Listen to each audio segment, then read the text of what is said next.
You want to find the definite integral from 1 to 2 of ln x dx. Okay, using n is equal to 5. Now in this case, n is the number of non-zero terms in Taylor series expansion. Okay, so as you can see, ln x starts from 1 here, so we're interested to find Taylor series about x is equal to 1, right? Not Maclaurin series, but Taylor series about x is equal to 1. Okay, so we know that the ln x Taylor series about x is equal to 1 is given by this summation. So negative 1 to the k plus 1 over k times x minus 1 to the k. For the convergent interval is from 0 to 2 included. Okay, so we know we don't have to transform anything because luckily ln x is already there, right? So it's going to be the expansion now. The expansion is going to be x minus 1, right? When k is equal to 1, we have x minus 1 to the first power.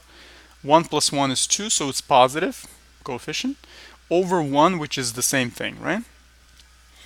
Minus, now minus sign because we have alternating sign here because of that negative 1, and the k keeps increasing, right? So it will change signs. So minus x minus 1 squared, right? Because k increases by 1 over 2, right? So this k matches this k, so it's the power and the denominator will always be the same except the sign changes, right? So plus x minus 1 to the third over 3. Now we don't stop yet, right? We need to keep going because we need to have 5 non-zero terms. So far we have 1, 2, 3. So we need 2 more. Minus, because the sign keeps alternating, x minus 1 to the fourth over 4. And finally the last one, plus x minus 1 to the fifth over 5, etc., etc., right? Keeps going.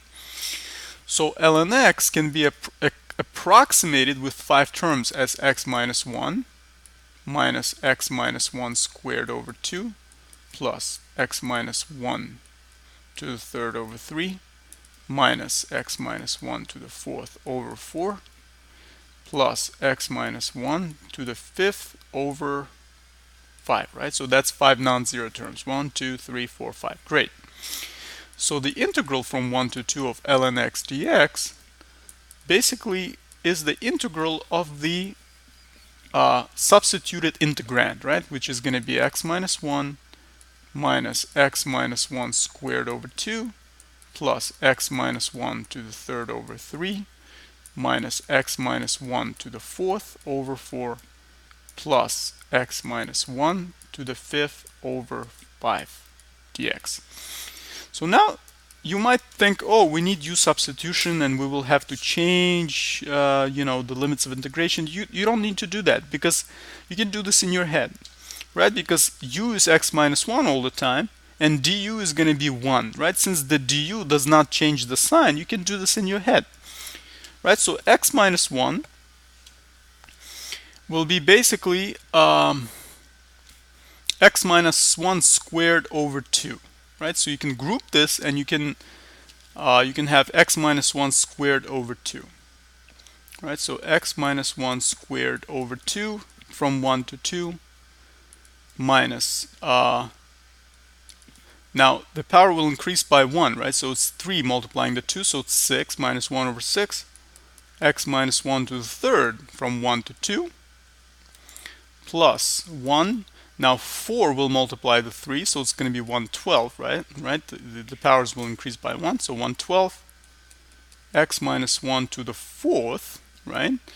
Integrate, evaluate it from 1 to 2 minus 1 over 4 multiplies the 5, right? The powers keep increasing, so 120 x minus 1 to the fifth, evaluate it from 1 to 2, and then plus 1 over 6 multiplies the 5, so 30. X minus 1 to the 6, evaluated from 1 to 2. That's it. So let's see what that's giving us. So 2 minus, so notice something interesting. The lower limit each time will get you 0. So we can ignore the lower limit. You see, 1 minus 1 is always 0, so we can only evaluate the upper limit. Using the fundamental theorem of calculus, we don't have to worry about the 1. We don't have to subtract the lower limit into the x, in other words, each time. We can just evaluate the x at the upper limit. That's it. 2 minus 1 is 1. 1 squared is 1, right? So it's just 1/2. That's it. No need to subtract this. Then minus 1/6 times 2 minus 1 is always going to be 1, right? So another thing. Notice that 2 minus 1 is always going to be 1. 2 minus 1, 1. So no matter what you do with it, quadruple it, uh, you know, triple it, double it, whatever you do, you will always have 1. So you can basically write the coefficients using their signs, and that's it, right? So plus 112 minus 120 plus 130. Bingo, that's it. So let's see. We can group the pluses first. The LCD for the pluses will be 60, right? 60, 2 times 30 is 60, right? So it's going to be 30 plus, now this guy will be what? 12 times 5 is 60, right? So plus 5.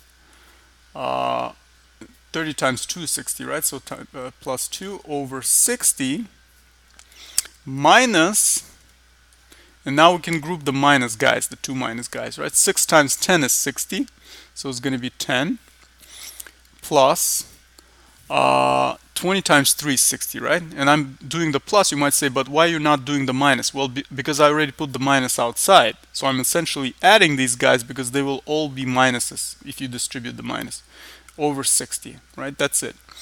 So you get what? You get 37 minus 13 over 60, and that is equal to what? 24 over 60, which is simplified as divided by 4 divided by 12, right? Divided by 12 is 2. 6 divided by 12 is 5. There you go. So that's your definite integral value using the Taylor series expansion, the 5 non-zero terms. But now, guess what? The actual, if you use the numerical integration method, the actual result will be 0.38629 rounded to the 5 decimal places. This is the numerical method. So as you can see, the actual is very close because 2 over 5 is actually 0.4, right? We know that this is 0.4, and 0.4 is really close to 0.38629, right? So this is a good approximation using five non-zero terms in Taylor series expansion. Thank you so much for watching. Hope you enjoyed it. See you in the next video.